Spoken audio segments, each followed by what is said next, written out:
Hello and welcome back to the channel. Today's video is not about an Alvis or a Lotus Cortina or even an MGA twin cam. Today's video is about the new INEOS Grenadier, why we need one and why we're willing to wait. Over the years, the 30 years in fact that we've been in business, we've transported thousands of classic cars. In our four premises today, there would probably be 250 cars around us, so we've a big need for transport. Some of that work's done in enclosed transporters, but we also have a need for both open transport, for recovery work, and single vehicles like this that are towed simply because some places you just can't access with a large HGV. For almost all the time we've been in business, we've had a Land Rover product. And with my background in Land Rover, that's generally been a 110-inch Defender. The one that's towing this trailer is one of the last ever made, a 2016 Land Rover Defender 110 ES. It's now done something over 40,000 miles, and it's long been at the end of its change cycle with us. But we couldn't replace it, not with like for like. So that's why we were so excited when we heard about Jim Ratcliffe's vision for a new 4x4, the Grenadier.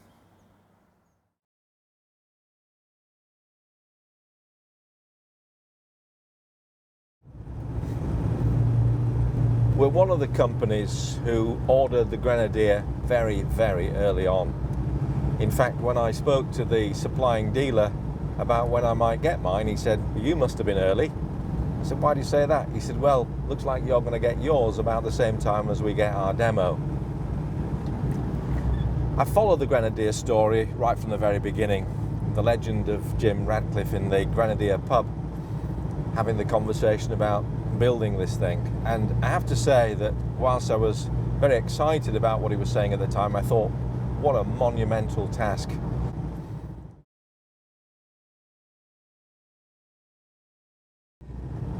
Now, my story with Land Rover goes right back to 1982 when I was a sales manager selling Land Rover products as part of what was then an Austin Rover dealership. And so I was involved in the sale of the last few Series 3 88-inch Land Rovers, and then the introduction of the Land Rover 90 with its coil springs. I saw the introduction of the 200 TDI, which we all thought was a fabulous engine, and it is to this day.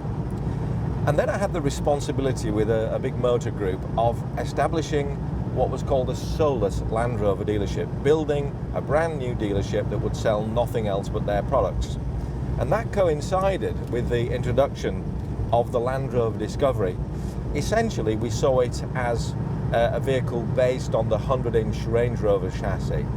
And that was, as everybody now knows, a spectacular success. Once I left the Land Rover business to establish our own classic car dealership, I remained loyal to the product and in fact continuously bought 110 Land Rovers, with one exception when I tried to use the Discovery, as towing vehicles really since 1993. We must have had perhaps 10. And the vehicle I'm driving right now is really the very last of the line. I mean, I don't think we ever really want to sell this one because this is from the last afternoon of production of Land Rover Defenders ever. It's a 110-inch ES station wagon, and it's now done 42,000 miles. We've tried other vehicles periodically to see if something else would do the job, and at times we've tried pickup trucks which can pull 3.5 tons legally. But you know, when you put something really heavy on a trailer and you tow those vehicles, you feel the whip in the chassis, you feel the shudder as you go over bumps. And with the incredibly robust chassis design of the Land Rover Defender, you never get that. I always, and I've probably towed for maybe 100,000 miles now in my career, I always felt supremely confident driving a Land Rover.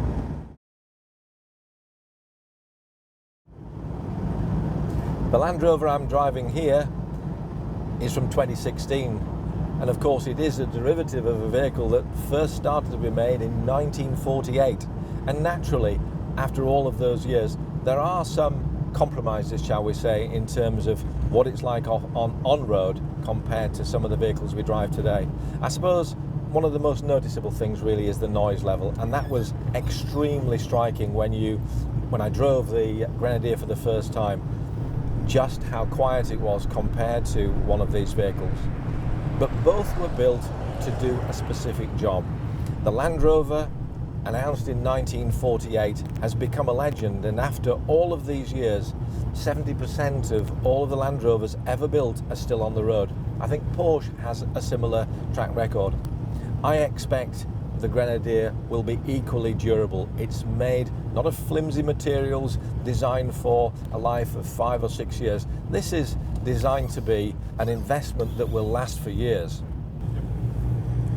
There's another feature of the Grenadier which has been designed in, essentially.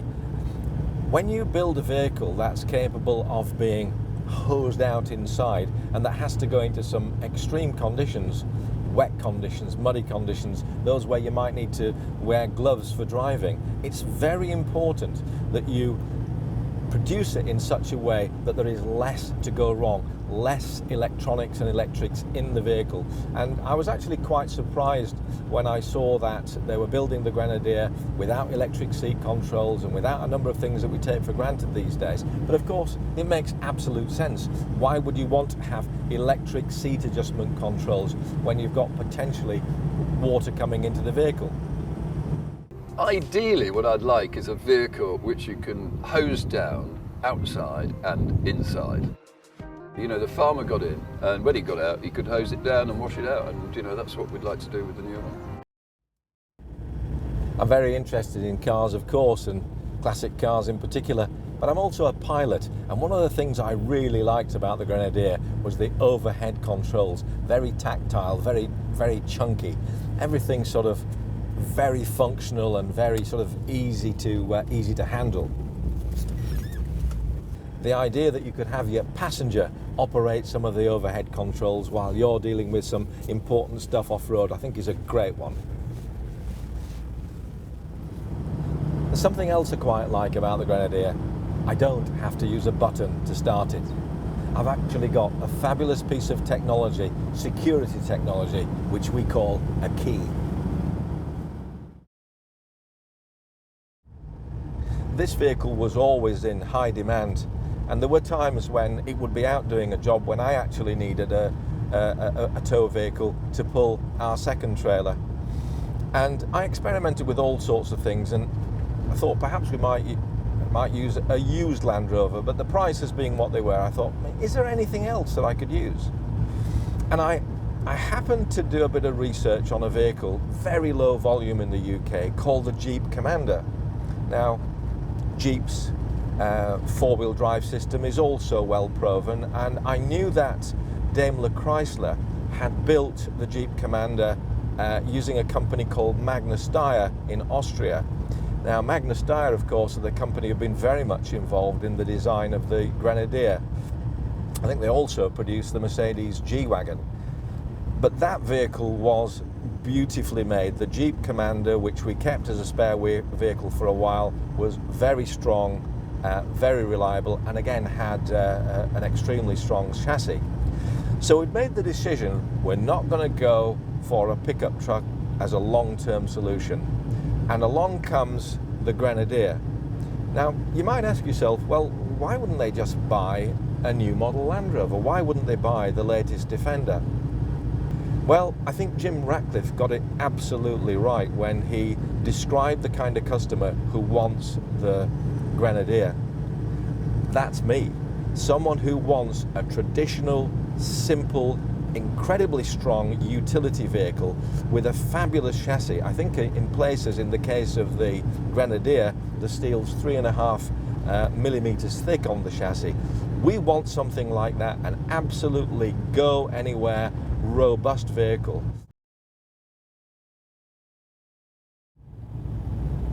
At the time I was running a Land Rover dealership, I was also running a soulless Jaguar dealership, and so I've had a lot of experience with what I would describe as discerning customers of luxury and specialist products.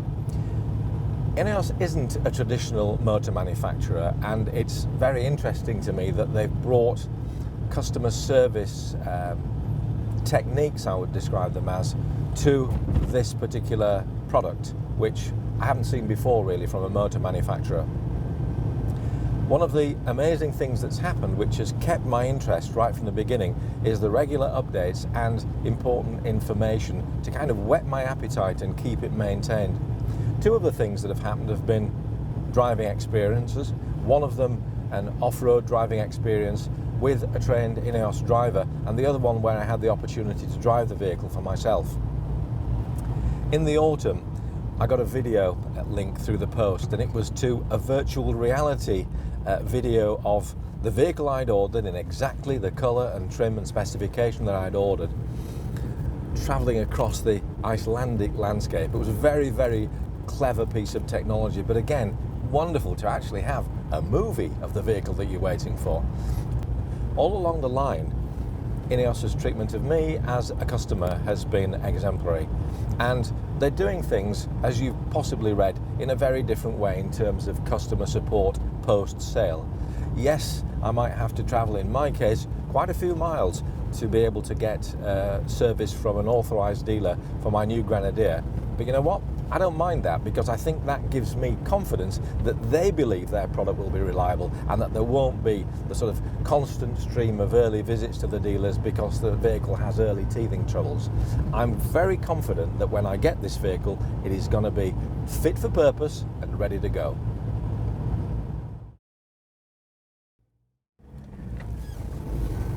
Now, we were originally told that our new Grenadier would probably be with us before Christmas, possibly November production, and now we're into February and it still isn't yet with us. So the question would be, why are we willing to wait?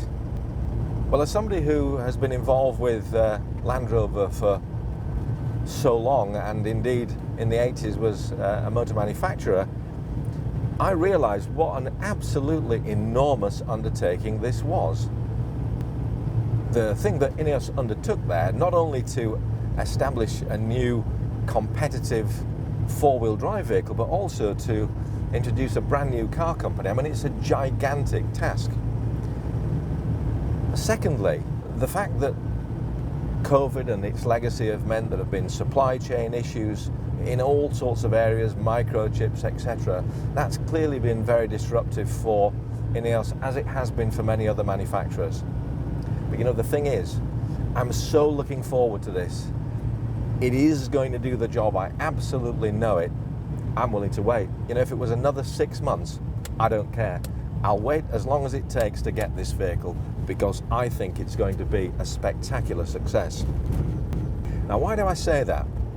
Well, I'm one of the few people who's had the opportunity to take the new Grenadier off-road, and my goodness, I have never driven anything like it in my life. Literally, we went over the most extreme off-road course, and if you didn't know that this thing had conventional springing, you would believe it had air suspension. The amount of suspension articulation, the way they've set up the whole system, means that off-road, it's absolutely in its element. Now, we don't do that much off-road driving, but that is testament to the fact that this thing is so incredibly strongly made and so well designed. And that means, in the purposes we'll be using the vehicle for, it's going to be absolutely on top of the job. And that's what's important to me. When you've got an Aston Martin DB5 on your trailer that's worth several £100,000, you need to be absolutely certain the vehicle that's pulling it is not going to give you a problem and that it's capable of taking you anywhere. And that's what the Grenadier will do.